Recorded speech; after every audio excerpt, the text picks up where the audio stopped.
On the new Mercedes C-Class Electric, if you press the Mercedes badge on the front, you can open the front boot. Look, it's quite large.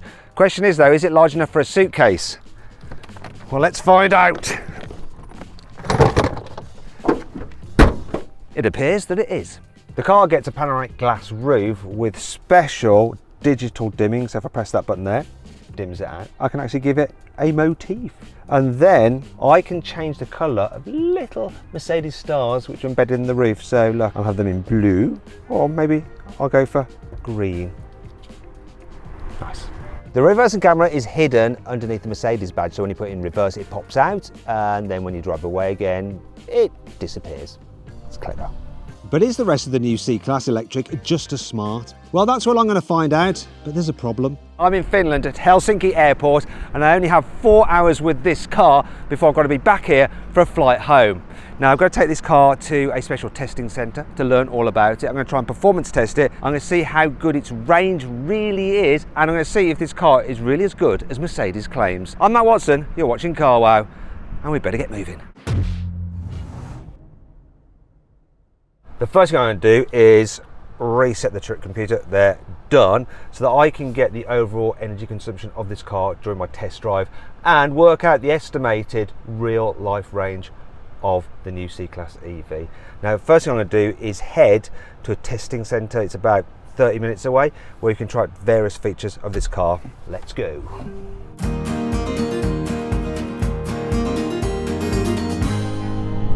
We've done about 20 minutes. I've got to say, this is very quiet, this car. It's also super comfy. Because it's fitted with the optional air suspension. The thing is, people in Britain, they're not going to spec that. I'm sure the normal springs are fine, but this air suspension makes it feel like an S-Class. Not a mini S-Class, an actual S-Class. It's so good. Just feels expensive to drive. What's going on here? I don't know, which way am I going? Where's it? Ah! I don't know, what? Is this even right? Where's my signs? That was the wrong thing. Look at this. Oh, arse. They've got too clever with this blooming sat-nav now. Too much information, Mercedes. But this map is freaking too hard to follow.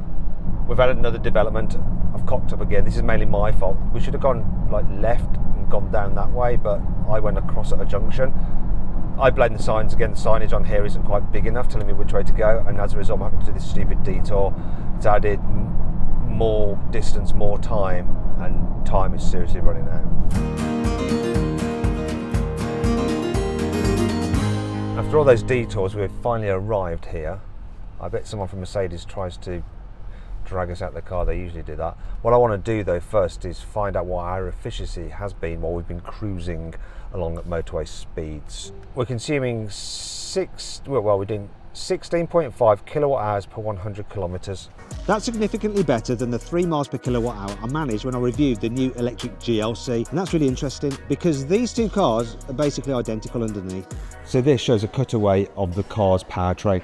Now here at the front, you've got a small synchronous electric motor, so it's powerful yet small. It has over 200 horsepower, but it only ever drives the front wheels when you need some performance. Most of the time, if you look in here, you'll see it's got this gear system here which will decouple the motor when you're just cruising along, so you don't get the drag of the motor.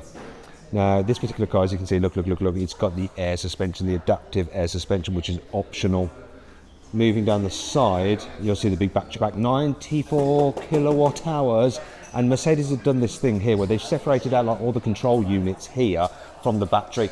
Now, whenever an electric car fails, it's not usually the battery cells themselves, it's the control units.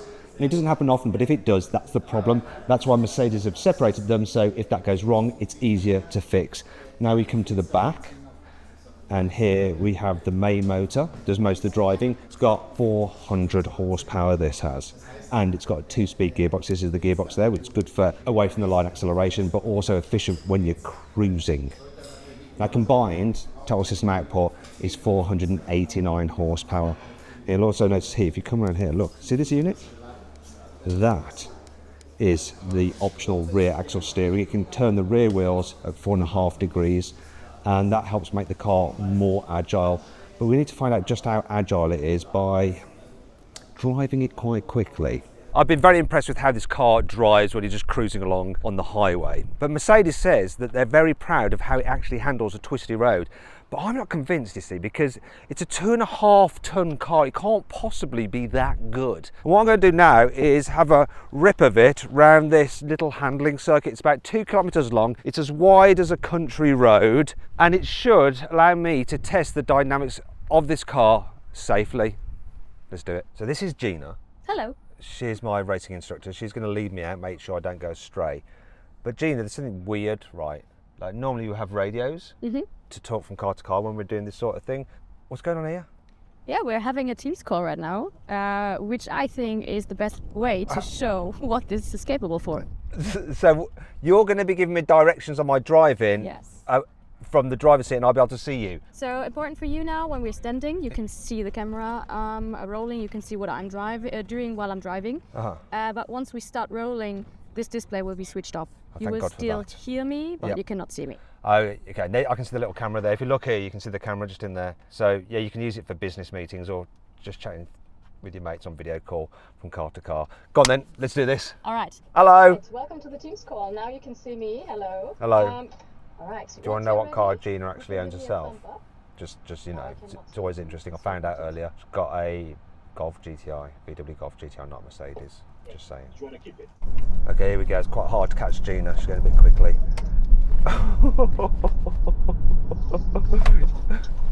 Now you can feel it push if you go a little bit too quick into a turn, but it's way more agile than you'd imagine. The brake pedal doesn't feel that progressive. On the road it did, but here it feels quite, in the sports mode at least, quite firm. Blimey Gina, slow down, crazy lady. It's very good for what is essentially just, you know, a cruisy commuter car. Now a lot of people won't spec the air suspension, but I really would. It does a great job at keeping the handling nice and tidy. Whee! It's really balanced, really easy. And that brake pedal feel, honestly, quite surprising. Just considering most of the braking is in fact regen braking. What I'm going to do now is a slalom. Let's see how the car performs. See if it stays nice and flat. Oh no, hit one of the guys. Does stay flat and it's quite responsive. That rear axle steering, you can feel it just turning the car in. So what I'm going to do now, I've had a thrash round here and been impressed with the car. I wouldn't say it's particularly good fun and playful, but it's very, very capable, secure, confidence inspiring and quite quick. Now though, I'm going to flip into comfort mode and just see what it's like when you're just cruising about, like most people will when they're driving this kind of car. And you know what? This is how I drive it. Doesn't lean too much, even in comfort mode. It's a nice chilled drive and the air suspension deals nicely with the bumps. Yeah, just floaty, floaty, nicey nice. That's technical journalism lingo, by the way. I'm going to try the slalom in comfort mode. Ready, here we go.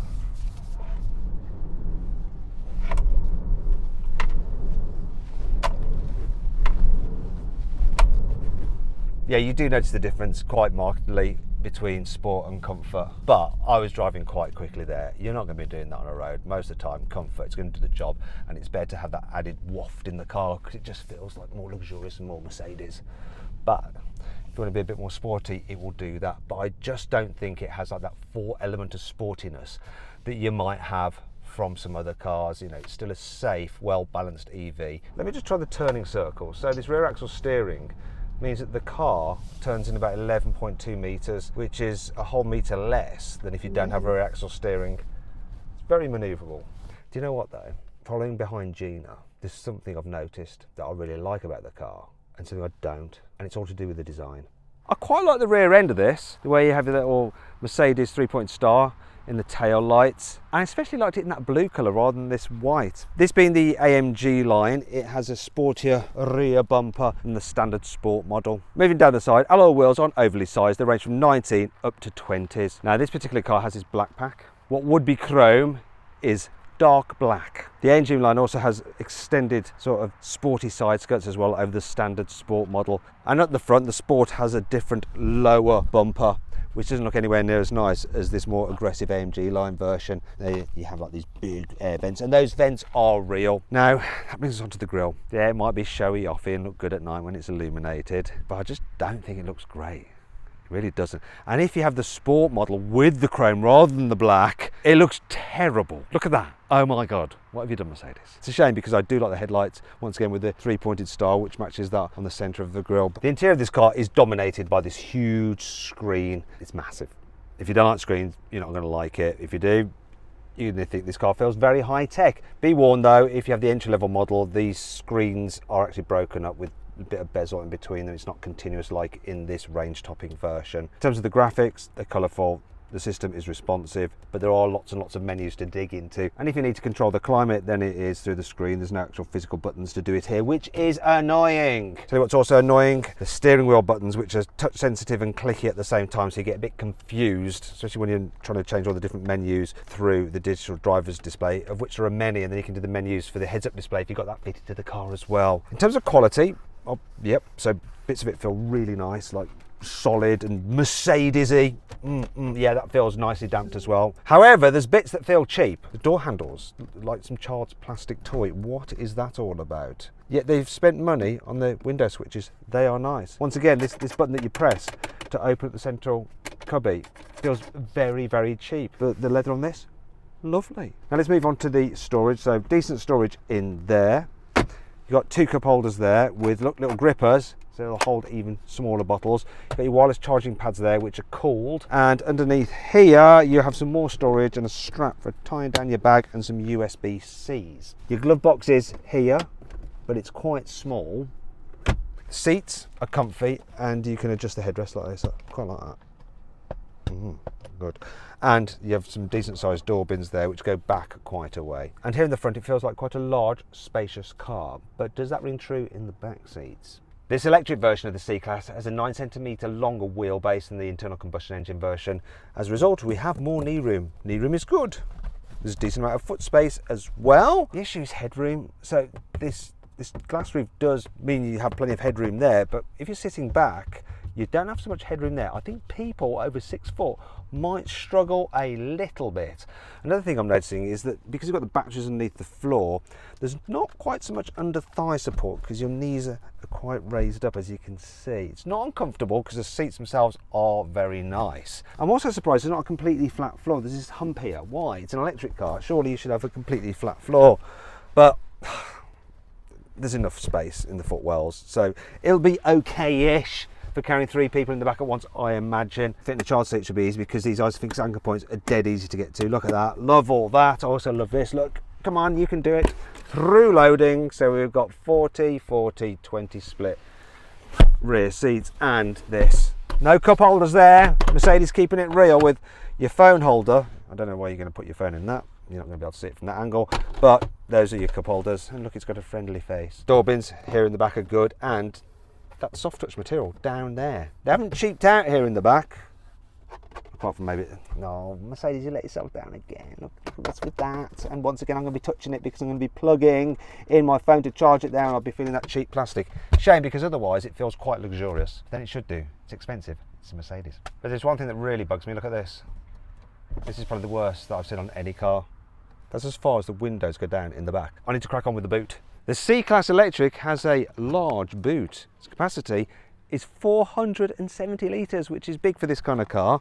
And of course, look, if you press these buttons here, you can fold down the rear seats. There you go. And let's do the other one. Yeah, look, nice. Another thing you need to know, towing. You can actually tow with this. It can tow 1.8 tonnes. Compare that to a Tesla Model 3, that can only tow 1 tonne. But there is a reason why you might prefer the Tesla. So this Mercedes is rather expensive. It starts at just under £58,000 and rises to over £70,000. And here's the comparison prices for the Tesla Model 3. Now though, let's see how quick this car is from 0 to 60 miles an hour.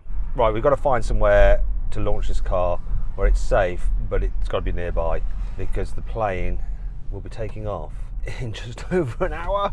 We're going to get to the airport. Ready for this? I reckon we just do it here, my friend. Ready, here we go. Launch control. It's pulling. What did it read? 387. 0.87 seconds and it fell dead. Wow.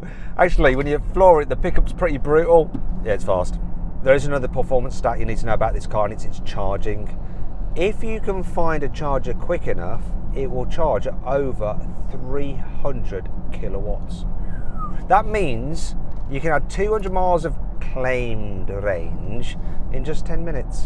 But that's not the only way to recharge this car. It's also supposed to use intelligent regen braking to automatically recover energy by slowing you down before you actually need to brake. But for some reason, it didn't seem to be working. If you're coming to a car in front or supposedly to a junction, it should apply regen braking to slow you down. I was rattling up that hill there at quite a lick, thinking it was going to engage, and it just didn't. And I do have it. Look, it says auto. Look, D auto, auto, auto, auto. It should be doing it. It just didn't at all. Like at this junction, look, if I lift off, go on, are you going to... Yeah. Look, we're just going to go straight across. I was fast running out of time before my flight was due to leave, but I had to get to the bottom of this. So I dashed back to the testing centre to ask some Mercedes engineers what the heck was going on. When I was driving the car in auto, the auto-regen, if I get too close to a car in front, it slows me down automatically. Exactly. I was expecting it to do it for junctions. I'm not so sure. I think we should cross-check it. We've got some more Germans involved. Marcus from Mercedes explained that the system uses satellite navigation data to automatically regen brake before tight corners and at roundabouts, and it uses the cameras to slow down if there's traffic ahead. But it's actually up to you to brake before turning off a main road onto a side road. It was lucky I had an engineer here to help explain this to me. But what if I've been left on my own? Well, thanks to the voice assistant, you're never really alone in a Mercedes, are you? Hey Mercedes. Yes? I want the car to be able to do the thing where it does that, like you automatic regen braking when I'm reaching a junction, so that when I reach a junction it will... It seems like you're pondering something intriguing. Would you like to share more about what you're thinking? As fun as that sounds, I really had to get a move on if I stood any chance of getting on my flight. But at least the drive back to the airport gave me a chance to test what Marcus had said. Oh look, look, look, look, look, look, look. So, because I'm entering a 50, it's applying auto regen braking to slow me down to the speed limit. I think we might have doubted the Germans too soon. Now it's up to 80 again. That was a weird speed limit drop. That's obviously the drop for the police, so they can just lie there waiting for unsuspecting motorists to come past, and they have a nice little window to nick people for speeding. There's one, look. Hi. We're okay. Now personally, I don't mind the look of this screen, but I do find it quite distracting, especially if you've got the passenger screen on, which my cameraman has. Look, you can see him there. There's Miguel. The driver monitoring system should see if I'm looking at that screen and getting distracted, and then it shuts down. It does, but it's able to tell if I'm looking across at the side mirror, and then it won't turn it off. So I'm looking at the side mirror, and it hasn't turned it off. Right, the car is slowing. Look at this now. I'm going to be turning right in 400 meters. Is the car going to slow? It does seem to be, is it? I can't tell. It knows I'm turning right. It's not slowing. Did this? Didn't slow. Right, brilliant. Marcus! Let's see if it slows for a junction. Oh, it's doing it for this junction. Look, look, look, look, look, look, look. It's got the sign and it's slowing. You can feel it, can't you, Miguel? Yeah, yeah. It did the job. Now, which way am I bloody going? This is all upside down. Look, what's going on with the sat nav? Panic. Wait, to your right. Oh, I've got big arrows on my head to display. So Marcus was not lying. I apologise, Marcus, for being an absolute tool bag. Should never have doubted Mercedes. Shame on me. A few moments later. Plane is going to take off very soon. We need to wrap this up really quickly. Oh, we're going to be late. We're going to be late. Right, turn this off. Right, no, I don't want to turn it off because I need to do the range check. Come on, come on. So, 16.8 kilowatt hours per 100 kilometre. That's where we've ended up. 347.8 miles, about 350 miles on a full charge, which is about 100 miles down on what Mercedes claim. It's not great, is it? Shame, because this car is lovely to drive. There's lots I like about it, like the interior design is okay, apart from the massive big screen, of course, and some of the tech's clever, and it handles surprisingly well. It's fast too, though it is rather expensive. Should you avoid it, consider it, shortlist it, or just go right ahead and buy it? I really need to drive it in the UK to be sure, but for now I'm saying shortlist it. Right, we need to wrap this up and go, go, go, go, go, go, go. Now, I hope you enjoyed the video. If you did, give it a like. If you haven't done so already, make sure you subscribe to this channel, because if we get back, there will be some more videos coming. And as ever, thanks for watching, and I'll see you next time. But I've got to run.